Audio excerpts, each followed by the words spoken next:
علی النبی یا ایھا الذین آمنوا صلوا علیہ وسلموا تسلیما اللهم صل وسلم وبارك عليه صلوا عليه دائما صلوا عليه سرمدا صلاۃ و سلام علیک یا رسول اللہ صلی اللہ تعالی علیہ وسلم۔ ہاں بیٹا، امید ہے کہ آپ سب خیر و عافیت ہوں گی۔ اللہ تبارک و تعالی ہم تمام کو اپنے حفظ میں رکھے۔ پچھلا سبق سمجھ میں آ گیا تھا سب کو؟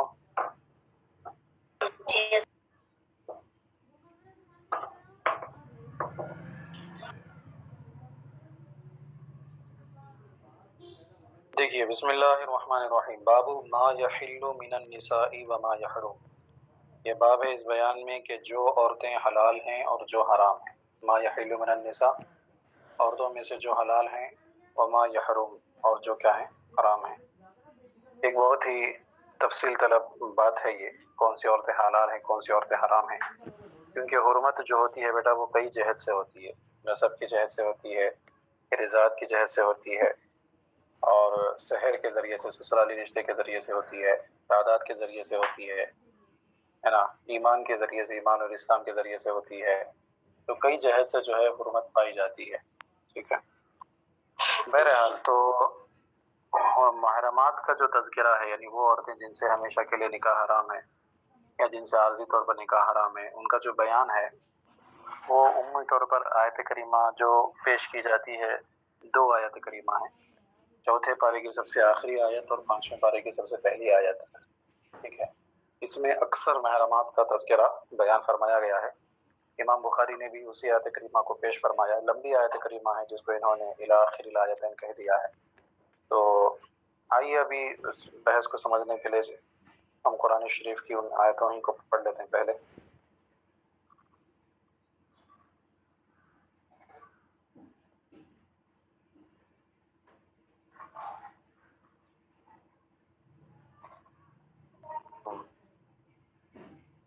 دیکھیے، آیت نمبر سورہ نساء کی آیت نمبر 22 ہے، وَلَا تَنْكِحُوا مَا نَكَحَ آبَاؤُكُم مِّنَ النِّسَاءِ إِلَّا مَا قَدْ سَلَفَ، اور باپ دادا کے منکوحہ سے نکاح نہ کرو مگر جو ہو گزرا، وہ بے شک بے حیائی اور غضب کا کام ہے اور بہت بری راہ۔ تو باپ دادا کی جو منکوحہ ہیں وہ حرام رہیں گی، کیونکہ وہ یا تو حقیقی ماں رہیں گی یا سوتیلی ماں رہیں گی۔ اسی طرح سے نانی، دادی اور نانی کی والدہ، دادی کی والدہ، پھر ان کی والدہ، پھر ان کی والدہ، اوپر تک سلسلہ یہ چلے گا۔ پھر اللہ فرماتا حرمت علیکم امہاتکم، تمہارے اوپر حرام کی گئی تم پر تمہاری مائیں۔ ماؤں سے مراد والدات جو ہیں، والدہ، والدہ کی والدہ، ان کی والدہ، ان کی والدہ، پھر والد کی والدہ دادی، اور پھر ان کی والدہ، ان کی والدہ، اوپر تک۔ وبناتکم، اور تمہاری بیٹیاں، بیٹیوں سے مراد اپنی بیٹیاں اور بیٹیوں کی بیٹیاں، نواسیاں وغیرہ، بیٹے کی بیٹیاں جیسے کہ پوتیاں وغیرہ، یہ سب کے سب۔ واخواتکم، اور تمہاری بہنیں، بہنوں سے مراد ہمارے والد کی اولاد، ہمارے والد اور والدہ کی جو اولادیں ہیں وہ کیا ہیں، ہمارے اوپر حرام رہیں گی، چاہے وہ ماں کی بیٹی ہوں جن کو اخیافی کہتے ہیں، یا باپ کی ہوں جو سیالاتی ہیں، یا پھر سگی ہوں، ٹھیک ہے۔ تو بہرحال یہ پورے کے پورے بہنیں جو ہے حرام ہے۔ اچھا، اسی میں مردوں کے مقابل میں یہ بیان کیا جا رہا ہے، تو عورتوں کے لیے ان کے مقابل میں آ جائے گا۔ مثلا مردوں کے لیے ماں، دادی، نانی حرام ہیں، تو عورتوں کے لیے باپ، دادا، نانا حرام رہیں گے، پھر ان کے والد اوپر تک، جس طرح سے بیٹیاں حرام ہیں، عورتوں کے لیے کیا ہے، بیٹے حرام رہیں گے، پوتے، نواسے، لائن نیچے تک پھر وہ حرام رہیں گے۔ اسی طرح سے اخواتوں کو مطلب عورتوں کے لیے بھائی حرام رہیں گے، سن میری بات، چاہے اللہ کے بھائی ہو، اخیافی بھائی ہو، یا سگا بھائی ہو۔ اسی طرح سے اماتکم، پھوپھیاں حرام ہیں، جب پھوپھی مطلب باپ کی سگی بہنیں جتنی بھی ہیں، یا رضائی بہنیں باپ کی جتنی بھی ہیں، سن میری بات، یہ سب کے سب کیا ہیں، ہمارے اوپر حرام رہیں گے، پھوپھیاں ہیں۔ عورتوں کے لیے چچا رہیں گے، پھوپھی کا بھائی چچا کہلاتا ہے۔ اسی طرح سے خالاتکم، خالائیں حرام رہیں گی، ماں کی بہنیں، ہے نا، تو ماں کی جتنی بھی بہنیں ہیں وہ سب کی سب خالائیں جو ہے وہ حرام رہیں گی۔ اچھا، ان کی بیٹیاں حلال رہیں گی یا ان کے بیٹے حلال رہیں گے، ہے نا، صرف پھوپھیاں یا خالائیں جو ہے یہ حرام رہیں گی۔ اب عورتوں کے لیے خالہ کے بغل میں کیا آ جاتا ہے، ماموں آ جاتا ہے، کیونکہ بھائی جو رہے گا وہ ماموں کہلائے گا، تو ماموں حرام رہے گا، اس طرح سے۔ اسی طرح سے وہ بنات الاخ، بھائی کی بیٹیاں یعنی بھتیجیاں، ہے نا، اور عورتوں کے لیے بھتیجے۔ اسی طرح سے بنات الأخت بہن کی بیٹیاں مطلب بھانجیاں اور عورتوں کے لیے بھانجے، ٹھیک ہے، تو یہ نسب کی وجہ سے یہ 7 رشتے بیٹا حرام ہوتے ہیں۔ پھر اس کے بعد وَأُمَّهَاتُكُمُ اللَّاتِي أَرْضَعْنَكُمْ وَأَخَوَاتُكُم مِّنَ الرَّضَاعَةِ، تمہاری وہ مائیں جنہوں نے تمہیں دودھ پلایا اور تمہاری رضاعی بہنیں، ٹھیک ہے۔ تو حدیث پاک آپ لوگوں نے پڑھی ہے کہ جو رشتے نسب سے حرام ہوتے ہیں وہی رشتے رضاع سے بھی حرام ہو جاتے ہیں۔ تو یہاں پر بطور تمثیل صرف 2 رشتوں کو پیش کیا گیا، اس کا مطلب یہ نہیں کہ ان کے علاوہ باقی سب حرام ہیں، بلکہ نسب کے جس طرح سے 7 رشتے حرام ہیں اسی طرح سے رضاعت کے بھی 7 رشتے جو ہے وہ حرام رہیں گے، ٹھیک ہے۔ رضائی بھائی، رضائی بہن، رضائی بھتیجا، رضائی بھانجی، رضائی بھتیجی، ہے نا، رضائی بھانجی، رضائی چچا، رضائی خالہ، رضائی پھوپھی، رضائی ماموں، یہ سب کے سب کیا رہیں گے، حرام رہیں گے۔ پھر اللہ فرماتا ہے وَأُمَّهَاتُ نِسَائِكُمْ، یہ سحر کے ذریعے سے نا سسرالی رشتہ جو ہوتا ہے، کہتے تمہاری عورتوں کی مائیں یعنی تمہاری ساس، ٹھیک ہے، وہ بھی تمہارے اوپر حرام رہیں گی۔ پھر ان کی والدہ اوپر تک سلسلہ چلے گا۔ وَرَبَائِبُكُمُ اللَّاتِي فِي حُجُورِكُم مِّن نِّسَائِكُمُ اللَّاتِي دَخَلْتُم بِهِنَّ، ربیبہ کی جمع ہے ربائب، اور تمہاری وہ بیٹیاں جو تمہاری گود میں ہیں یعنی تمہاری پرورش میں ہیں، ان بیویوں سے جن سے تم صحبت کر چکے ہو۔ بیوی سے اگر صحبت کر لیے ہے تو اس بیوی کی جتنی بھی اولاد ہے وہ سب کے سب حرام ہو جائے گی، اور اگر صحبت نہیں کیا ہے، صرف نکاح کیا پھر فوراً طلاق دے دیا یا الگ کر دیا تو اب ان کی بیٹی سے نکاح ہو سکتا ہے۔ فَإِن لَّمْ تَكُونُوا دَخَلْتُم بِهِنَّ فَلَا جُنَاحَ عَلَيْكُمْ، اللہ فرماتا ہے تو پھر اگر تم نے ان سے صحبت نہ کی ہو تو ان کی بیٹیوں میں حرج نہیں ہے۔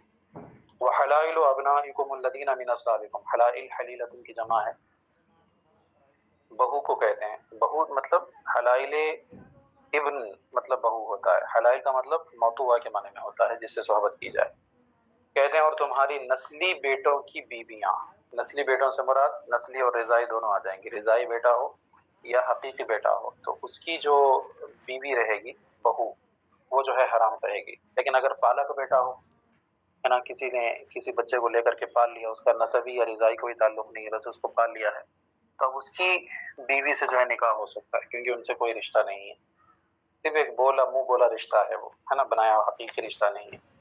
بہرحال فرماتے اللہ فرماتا ہے تمہاری نسلی بیٹوں کی بیویاں، نسلی بیٹوں میں جو ہے رضائی بیٹے بھی آ جائیں گے، ٹھیک ہے۔ نسل کا مطلب صرف نسلی بیٹا ہی نہیں بلکہ رضائی بھی ہے، کیونکہ پہلے یہ بات بیان کی جا چکی ہے کہ جو نسب سے حرام ہوتے ہیں وہ رضا سے بھی حرام ہو جاتے ہیں۔ تو ان تجمعوا بین الاختین، اور 2 بہنیں اکٹھی کرنا، ٹھیک ہے، الا ما قد سلف، مگر جو ہو گزرا، 2 بہنوں کو اکٹھی کرنا ایک ہی نکاح میں، 2 بہنوں کو ایک ساتھ ایک نکاح میں جمع کرنا، یہ تو سخت حرام ہے، جائز ہی نہیں ہے۔ اصل میں جب تک وہ نکاح میں ہے تب تک دوسری بہن سے نکاح نہیں ہو سکتا۔ اسی طرح سے جمع بین الاختین کے تحت ہر وہ 2 عورتیں آ جاتی ہیں جن دونوں میں سے کسی بھی ایک کو بھی اگر مذکر فرض کریں گے تو دوسرا اس کے لیے حرام ہو جائے، جیسے کہ بیٹا بھانجی اور خالہ، خالہ اور بھانجی ہوں آپس میں 2 عورتیں، ان کو ایک نکاح میں جمع نہیں کر سکتے ہیں، کیونکہ خالہ بھانجی میں سے کسی کو بھی اگر آپ مذکر فرض کریں گے تو دوسری اس کے لیے حرام ہو جائے گی۔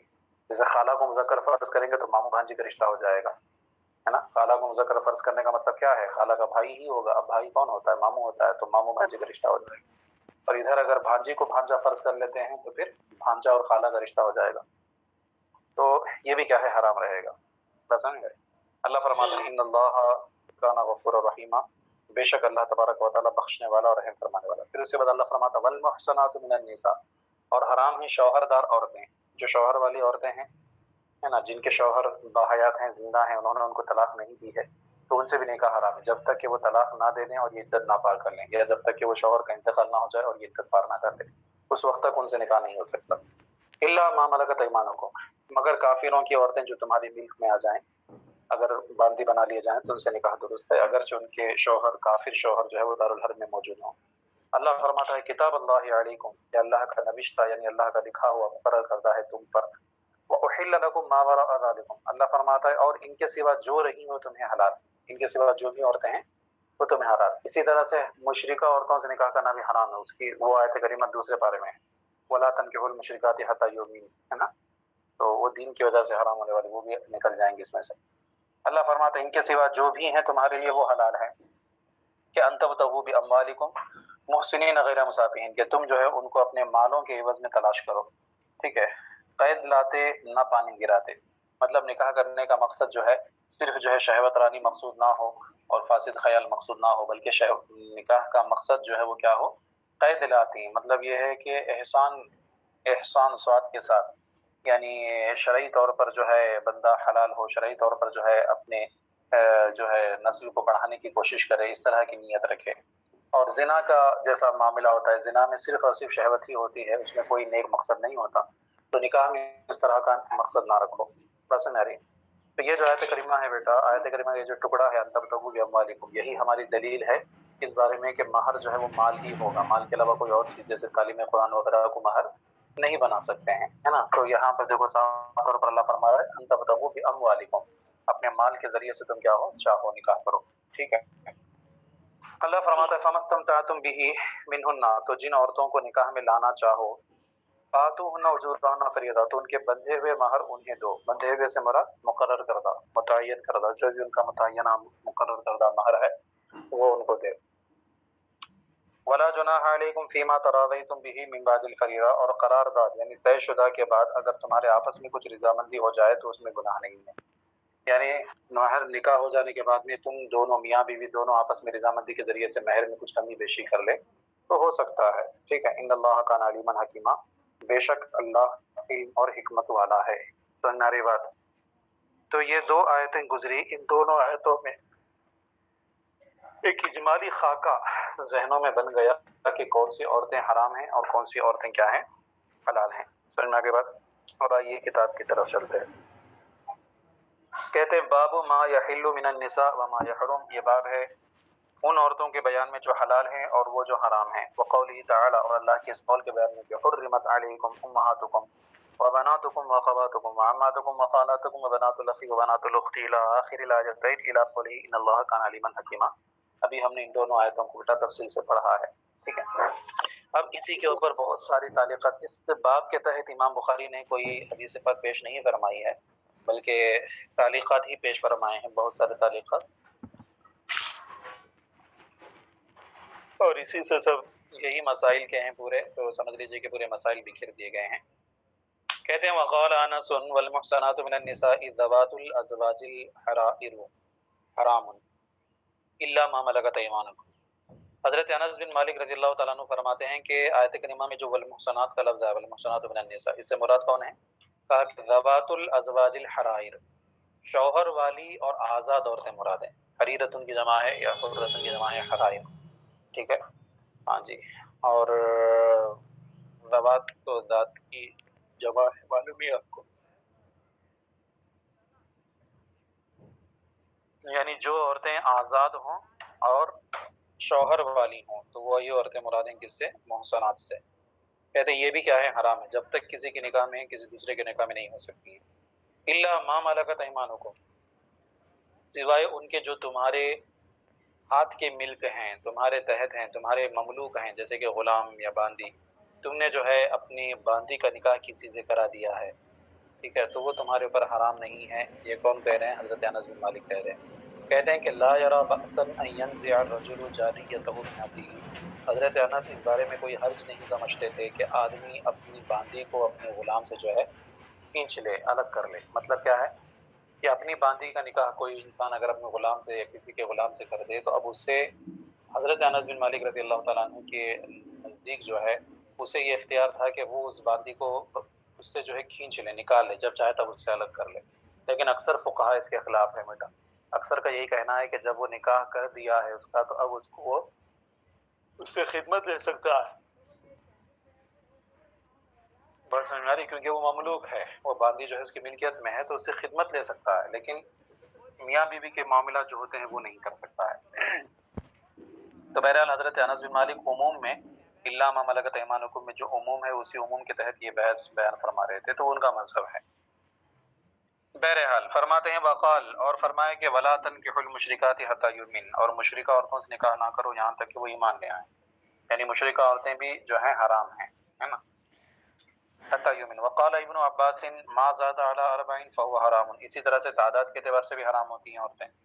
تو کہتے ہیں کہ حضرت عبداللہ ابن عباس نے فرمایا کہ جو 4 پر زائد ہوں تو وہ بھی حرام ہیں، یعنی 4 عورتیں بیک وقت نکاح میں ہیں، تب 4 کے اوپر جو 5واں نکاح کوئی انسان اگر کرے 4 عورتوں کے رہتے ہوئے تو کہتے ہیں فہو حرام، تو وہ بھی حرام ہے بالکل۔ کہتے کیسے؟